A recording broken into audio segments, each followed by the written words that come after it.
Hello and welcome to episode 39 Property Mastermind podcast with Hilary Saxton.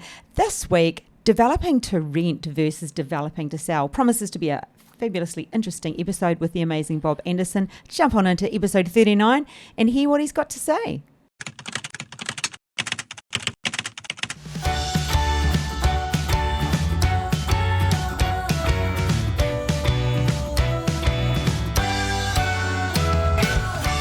Hey, welcome to episode 39, developing to rent versus developing to sell. But before we get into it, and with the amazing Bob Andersen over here, before we get into it, don't forget me. Don't forget you. Giving away a copy of Property Millionaires or Secrets of Property Millionaires Exposed this week, this week's winner of the book, who sent in a fabulous testimonial, a fabulous testimonial, and asked a few questions on the way. It goes to Esther Fogarty. Esther, there is this book coming to you. You're a property enthusiast and you are going to love it. So if you would like to win yourself a copy, remember to give us a favourable 5 stars on Apple or just comment on YouTube. And the other thing you could do is send me an email and you will go in the draw to win this, which we give away one every single week. My email is hilary@propertymastermind.com.au. And let's get started. This episode, okay. Bob. Yeah. Developing to rent versus developing to sell. But before we start, it's March. Oh, yeah. This episode comes out in March. We're recording February's a week a short prior. month, but it's flying, isn't it? Isn't it just? The year. Oh, well. What about Tuesday? 2202-2022. That was the date. That was weird. It was weird. It was amazing. It was amazing that we're in February. So it just feels like we've blinked and we're here. Yep, here we are. And we've got a lot coming up, actually. We have. The 2nd of April, we've got the Property Developers Community Get-Together in Brisbane. So if you're interested in that, open your emails or check out our website and look at the dates that's set up. If you're into property development or you're thinking about it, something you might like to do, or you're already doing it, come along. Yeah, it will be an awesome event. Yep. And then Sydney, 9th of April. So if you're interested in property developing and everything that goes with it, you want to network, you want to, hang out with a like-minded community, you want learn to a bit. Yes, learn a bit, be motivated a bit, then that will be definitely worth coming to, and there'll be more information coming out pretty soon. Yeah, looking forward to that. Maybe we'll put a link in the episode in next week's episode probably about that as well. Anyway, Bob. Yeah, a lot of people may have noticed in the media, particularly around property, the last year or two, last couple of years, that the big end of town, I'll call it the big end of town. What I mean by that is big developers, institutions, as opposed to the little end of town, which is where the mum and dads are. Well, that's where we are. We're the smaller developer, I guess, compared to the institutional ones, the big ones. But it's been on a lot overseas, and that's what they call build to rent. So, and being big companies, big institutions, they build big buildings. So did you say there's been a big push, Bob? Well, it's sort of happening in Australia a bit. It's been overseas for quite a while. What's driving that? Well, our institutions typically... Institutions? Sorry, lots of questions. Investment funds. Right. Big super funds, those sorts of institutions tend to invest in, like big projects. They're talking about commercial. It could be office blocks, could be industrial buildings, industrial estates even, like large commercial investments has always been their thing. They've never been that interested in residential. They often see it as a lower yield and sort of messy to deal with. They'd love to have, a shopping centre or Westfield or something, bigger in the commercial world. They've steered away from resi, but overseas, it's a lot of the bigger institutions have owned, substantial residential rental investments for quite a while, and we're seeing it here. So there's actually the Queensland government's running a trial soon on one, but I noticed Mirvac, one of our big development companies in Australia, are into it as well as some others. And what they're doing to keep it simple is they're building large buildings, but purpose-built for renters. So let's say an apartment block in a location that really suits rentals, but with a lot of facilities in there as well.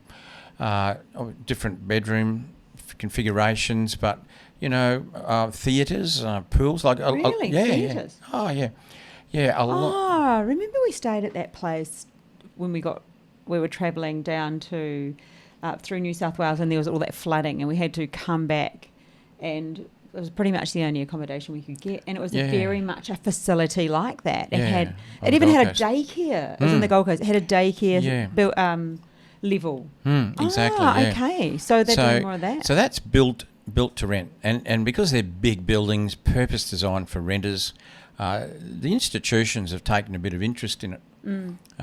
Because it's a money spinner. Well, and even it's not affordable housing because they own the whole building. Yeah. If there's 300 apartments, then the owner owns 300 apartments. But they're varied in size, the number of bedrooms, the position, and people can get long leases. As opposed to, the typical 12-month lease you get out in the marketplace. So what's a long lease in that sort of scenario? They could be looking at, 3 to 5 year leases if they want them. And also to be able to move around that building. They might have a 3-bedder, for a few years, and someone leaves or whatever happens, and they decide they only need a 2-bedder now. And they can stay within that building. Wow. And it just sounds to me like, you watch movies and you see the English... what do you call those places where they live in England? They sort of, is it along those lines, but not quite like that? Yeah, a bit like that. And in the States, it's quite common. New York, because there's a bit of bad press about some of the landlords, in some of those older buildings in the States. But that's not what we're talking about. But anyway, look, a bit of a move on the big end of town, but let's talk about the little end of town. Us sort of smaller developers, where we have the opportunity. If we're going to develop, we can either develop and sell, or we can develop and keep it as an investment. That's our two options. And why would you develop and hold? Well, I love the idea. I wasn't all over this when I started developing. No. I was just sort of thinking when I started off, making money. I needed to make money. It's the field I got into. So how do you make it? Well, you develop something and you sell it. Then you do another development and you sell it. Do another one and you sell it.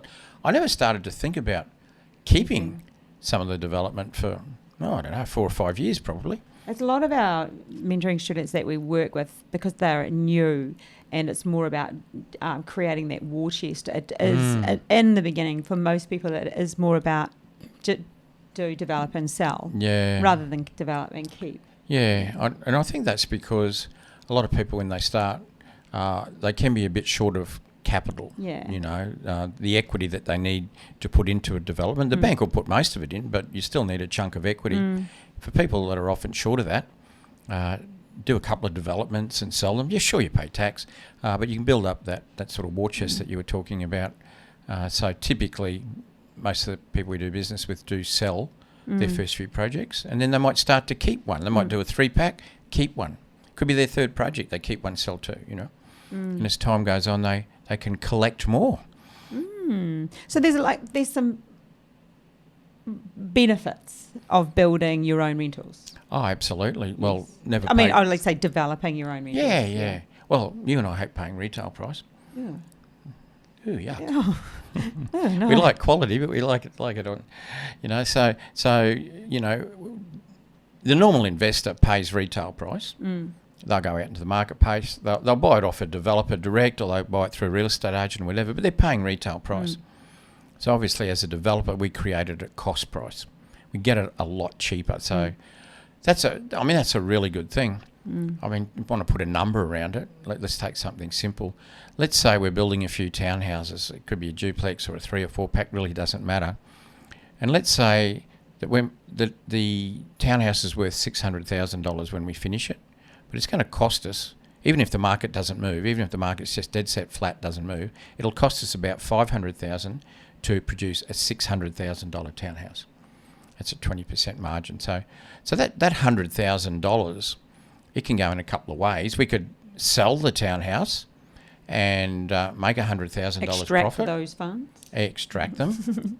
You pay income tax because you've sold it and you've made a profit. It becomes income. And that's okay. Or if you don't sell it and keep it as an investment, well, you don't pay tax. You don't pay tax because you haven't realised your profit. You haven't sold it. and you won't pay any tax until, if ever, you sell it. And another benefit of that is like the recycling of the profit, like extracting that money out as equity and using that to move forward again. Yeah, absolutely. So you don't, because you're not selling per se, it still doesn't mean you don't get that money too. You know, if you refinance it, you don't get all of it, obviously. Yeah. But there is, that equity can be used again. The recycling of the equity. Yeah, yeah. Because typically, let's say that $600,000 townhouse, we might get a $500,000 loan off a $600,000 valuation. That takes us out. That's all it cost us. We get all our money back. We've just left our profit in there. So that's a good reason. That gives us a higher yield. You know, when you're talking about yield, where you compare the annual rental to the value of a property. You know, if we're paying less, we've got a higher yield. What's that mean? Well, a higher yield means that if you often think of an investment where you're comparing the yield to the interest rate, the interest rates are very low at the moment, which is great. But the higher the yield, the better. And when we're getting a $600,000 property for $500,000, but full rental, it gives us a higher yield. Which there's lots of ways of looking at it, yeah, and rentals at the moment, crikey, they're climbing, aren't they? I mean, are there any places, used to put those numbers out on a regular basis, Bob, but are there many places in Australia where rent has dropped at all? Are you aware of? Or are there any? Like we're talking right now, almost March 2022, so it will be March. There'll be very few, if any. And we've had a lot of growth in 2021. And it has slowed down, but we've still got growth in 2022. Yeah. And what tends to happen is, like when a market's fairly static, there's not a lot happening, the rental in a particular area has a set yield. You know, if it's a $600,000 property and it rents for $30,000 a year, that's a 5% yield, and that'll be fairly static. But what tends to happen when prices take off, which they have, rentals lag behind. Often, it's hard to say how long, but it's like a slingshot, isn't it? It's like they hold back, but there is an elastic band that eventually, and twang. Then boom, it's got to go. Twang, it does got to go. And so the rents have been playing catch up to the increase in values. Do you think they have? What's your time? Well, we have. I mean, stats prove it. But has it caught up, or do you think there will still be more rental increases? Well, he loves it when I put him under the pump. Yeah, no, well, probably, because I think, rental's very much around a supply and demand formula. And if you look at it's not as solid as it was a year ago, but it's still pretty strong. I mean, there's in a good area, there's a lot of prospective tenants for any one home, and we know that ourselves. Oh, around here, it's horrendous. Yeah, you can have like 50 people trying to rent a house. So it is a strong market. The rental market is still strong, and it's got a bit to go. Because it's got catching up to the house prices. Yeah, there you go. And house prices are still a little bit on the go as well. So what about the design, Bob, when it comes to designing, knowing that it's going to be a rental that you're going to keep versus designing as something you would live in, or keep as in keep and rent, or design to live in, or design to sell? The difference is all fairly obvious, but let's talk it through. Well, when you're developing to rent, or even renovating to rent, it's not a lot different. I mean, you've done lots of renos, and a number of those you've kept as an investment. So I imagine you went through the same sort of thing that we do when you develop. I was on the phone to New Zealand with my daughter 6:30 this week because she's renovating at the moment, and just helping her through the kitchen design. And with that in mind, saying to her constantly, remember this is a rental. Do not put the best stuff in there. You're just going to be devastated when you walk in and find out that things are broken and they don't necessarily get looked after the way we look after our own things. No, you've been doing like an online renovation this week. I mean, you put a lot of time in. Good on you. Yes. For your kids, you do that.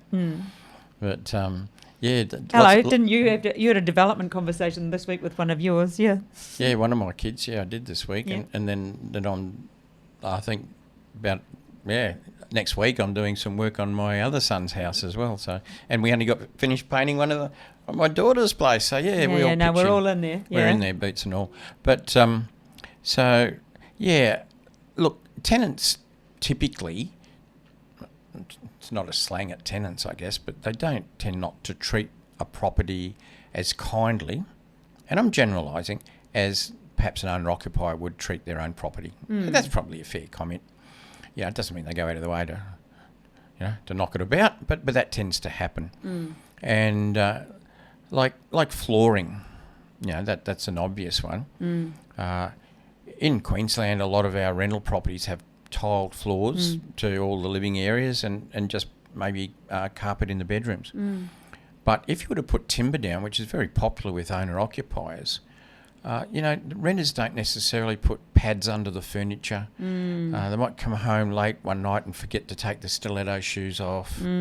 All these things decide to construct furniture in their lounge and drag it around and scratch the floor. Oh, no one would ever do that. We know somebody who did that. Yeah, but so that's an obvious one. I mean, even in the design, I mean that's a fit out, but in the design, rental properties tend to be just that little bit smaller, probably than owner-occupier. Location can be a little bit different. I mean, you have what we sometimes call dormitory suburbs, which have a high percentage of renters compared to owner-occupiers. And they're popular for renters. Often, they're close to railway stations or, Westfield shops or whatever. Whereas the owner-occupiers, not necessarily. They might be interested in other things. They might be looking for leafier suburbs. Maybe a school zone's important if they've got kids. So location, that's got a little bit to do with it as well. And particularly, size, design, a little bit smaller. But hard-wearing surfaces and hard-wearing, appliances. So if you were to do a development, and maybe somebody listening tonight or today would think, I'm doing a development, should I do a develop to rent or shall I do a develop to sell? What would be the ultimate determining factor on that one, Bob? I think we almost answered it earlier. Yeah, money. It's around money. So if you need to pull together, a treasure chest, a nest, or whatever you want to call it, of capital, which is basically equity to put into projects, and you're a little bit short, then for a while you're just going to have to sell and pay your tax, but then you get a lump of money, So. And if you are keeping, there are of course benefits, cash monetary benefits for keeping for developing to rent. Well, yeah, of course. I mean, one of the obvious ones is a normal retail investor goes and buys an investment. They pay stamp duty, and that's ugly. I mean, with the price of property moving up the way it has been, that stamp duty is a significant number. It's not hard to pay $20,000-$30,000 stamp duty on a property.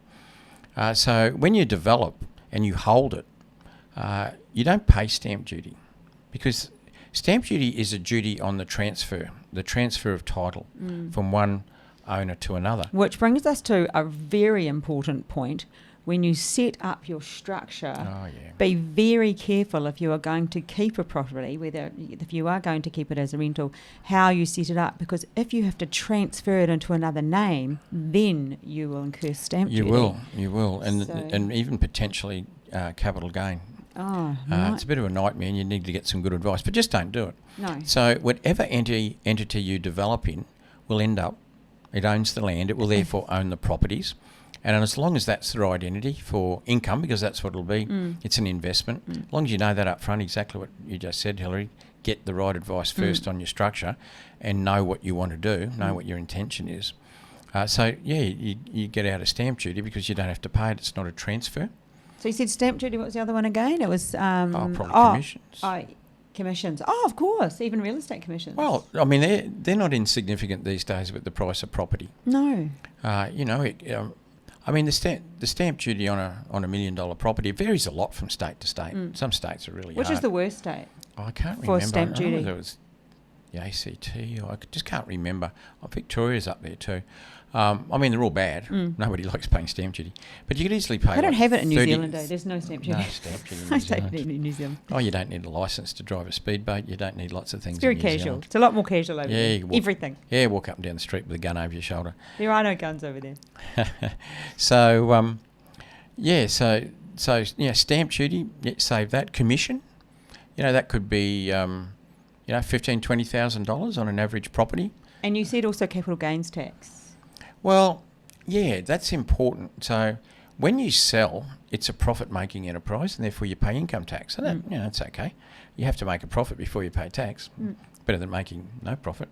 Not paying tax. Yeah, exactly. But if you're structured properly, and you hold, then should you ever need to sell in the future, and as long as it's still there, you can get the 50% capital, what we call 50% capital gains tax relief, which is there at the moment for, investors have held a property for more than 12 months and sell it. The 12-month thing actually doesn't matter with development because it goes from the 12 months starts from the time you buy the site. Oh, really? Yeah, so by the time you've done a project, you've already gone 12 months. So good luck with having that, that's but irrelevant. Anything done by 12 months. Yeah. But your intention is very important. I don't want to get too much into the tax area. No. But you did allude to it before. Because you cannot give tax advice. Get structured. Well, yeah, get structured properly up front. And if your intention is to hold, then get structured for it. But also have a good paper trail, should you ever get audited. And what I mean by that, if you're structured properly, if your intention is to hold one or more of your properties, and you do, and at some time in the future you sell them, and you claim the 50% capital gains tax relief, then ideally you would want it documented back in the early days that it was your intention to actually hold them and not sell them. Because if your intention was to sell and you changed your mind and ended up keeping them and then sold them later and tried to get the 50% capital gains tax relief, and you got audited, which is quite possible, then you got a few issues to deal with. I bet right now there's a few skeptics thinking, well, how would they know that? So how would that be found out, Bob? It's incredible what the tax office knows. They got the master computer there now. It's linked to all the states. The ATO had a purge, it could have been 6 years ago now, on developers who had developed property and kept some of it, and then some years later sold it, and then claim the 50% capital gains tax relief. That's what I just talked about a moment ago. They can pick those people out, who they are, and they can run an audit on those. It's almost like when you have a spreadsheet and you do a data sort, and it all just falls out the bottom. Yeah. Like, hang on a minute. Yeah. I mean, they don't. That was like a purge. Yes. They particularly targeted, and they do that. The ATO has purges on different industries, and they often have averages. If you're in a particular industry, the average earnings is this, and somebody comes in and it's a quarter of what the average is. They probably want to know how you're surviving on a quarter of the average income for that type of business or whatever it is. They're all over it. I wish they'd do a purge on people that don't pay superannuation. That would be a good purge. That would be a good purge. Yeah, and perhaps even draw and quarter them. Yes, exactly. So, yes. A little bit of an awkward pause there. Everyone's on reflection. Someone who's in a bit of strife trying to get super out of a former employee, that's all. Yeah. A former employer, I should say. But, like a big saving on stamp duty and commissions when you do keep, and a saving on tax, if you like, later on if you sell, if you do it right. So they're good reasons. The only drawback I should mention from a financial point of view is when you're developing to hold, to keep, you can't claim the GST input tax credits. So when we're developing and selling, which is often what we do, we register for GST and we get the GST back on our costs, and we pay GST on the sales. That's sort of normal. But you're developing to keep as a rental, you don't get the GST back on your costs, because it's held on what they call account of capital, not on account of income. So you can't claim the GST back on the ones that you keep from the costs. You just have to wear it. So if you're doing like 4 townhouses, for example, and you're selling 3 and keeping 1, you can claim on the others, but not that last one. Yeah, you can claim the tax input credits back on the 3 you sell, but not on the 1 you keep. But that said, and this is not tax advice, should you sell in the future at any time, you shouldn't have to pay GST on the sale because you weren't required to pay GST in the first place on that particular one. So it's a bit like you pay a bit now, but you don't pay it in the long run. Yeah. And the other things you don't pay. So you're still a lot better off overall. I mean, if you were to do the numbers, you're so much better off. And of course, by holding them for long term, you get the capital growth. And that's what we love. So that's building wealth long term, developing and selling straight away, getting cash, paying tax. That gives us cash, which we need. And so we've got to mix and match. And so developing to rent, like we've talked about the financial benefits versus not. We've talked about the different way, like probably where you would do it, like the suburbs or the areas you would do it. We've talked about the design, the fit out, versus developing to sell. Can I just throw a curveball in here then? So I know. Here we go. Wait for the curveball, everybody. I'm thinking, what would people... I'm on tenterhooks. Oh, no, not even... these are just things that go through my head. What if you were developing to sell to somebody you know is buying as an investment? Would you develop it as the rental that you would be building for yourself, that you would develop for yourself? Similar, or would there be a difference? So say you're developing to keep as a rental versus developing to sell to someone who you know is an investor and rent it out. Is there a difference in that product?